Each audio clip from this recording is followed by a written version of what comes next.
రైతు భరోసా, ఇందిరమ్మ ఇళ్ల పథకాలను సమర్థవంతంగా అమలు చేసేందుకు జాబితా తయారీ ప్రక్రియ వేగవంతంగా పూర్తి చేయాలని ములుగు జిల్లా కలెక్టర్ దివాకర్ అధికారులను సూచించారు.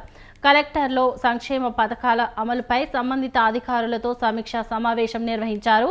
రైతు భరోసా పథకంలో అర్హులైన రైతుల వివరాలను పరిశీలించి లబ్ధిదారుల పేర్లను జాబితాలో చేర్చాలని చెప్పారు.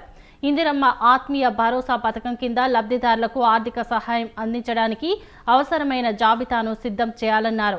ఇందిరమ్మ ఇళ్ల పథకంలో అర్హులైన నిరుపేదలకు ఇల్లు కేటాయించే ప్రక్రియను కూడా వేగవంతం చేయాలని చెప్పారు.